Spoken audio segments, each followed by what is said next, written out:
So a little known black history, or African history in this account. These are the Ishango bones. The Ishango bones were believed to have been around 8,000 BCE, mainly because the village to which they were found in was destroyed around 8,000 BCE because of volcanic activity. But in doing further research, archaeologists recently have made the discovery that these Ishango bones date back to roughly about 20 to 25,000 BCE when compared to the earthen material in its vicinity, and realized that this village, this community that was there about 25,000 years ago in the midst of the last ice age in the less cooler areas. So they were able to survive. What this also demonstrates is that civilizations existed prior to the Göbekli Tepe and Turan Tepe, prior to any writings of any religious books that we have today, that these people existed in Central Africa during a time frame when the earth was much cooler but still habitable in the tropical regions. And this may explain why civilization had a restart at the end of the Younger Dryas flood.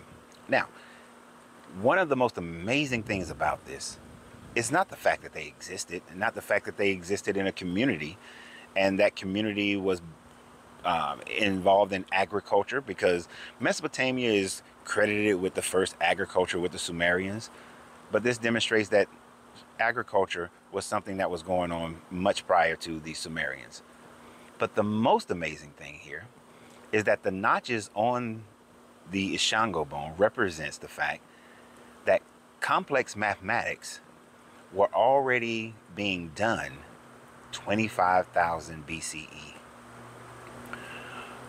One of the things that I realize is that we stand on the accumulative knowledge of hundreds of thousands of years of mankind going up in knowledge and down in knowledge. And that is a consistent thing, a consistent theme that we see, that natural disasters can cause societies to collapse. But within the growth of societies, mathematics have always been one of those indicators of where the intelligence of man was. Some archaeologists theorize that some of the markings were advanced mathematics, and then some other markings were accounting for lunar cycles, at least 6 months of a lunar cycle. And the fact that man at that time frame was calculating lunar cycles, that man at that time frame was utilizing intricate mathematics, demonstrates that no matter what a person's belief is, the evidence dictates, the evidence shows that man has always grasped the natural world around him.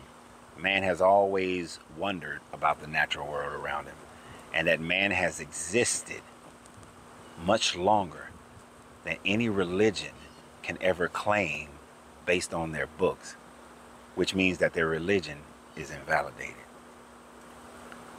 And that there is something greater, that there is something beyond that man in itself is much grander than we ever give ourselves credit for. That we have capabilities that are beyond what anyone has ever tried to tell us that we have, that we are.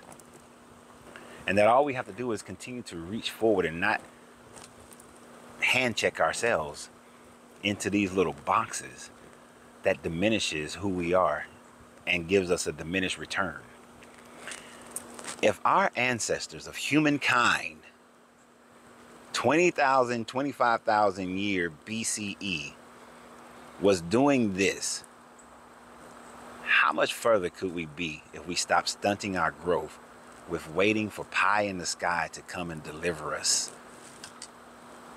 It's just a thought. But always remember, you have to free yourself to be yourself, because your greatness is non-negotiable. Good journey, good vibrations.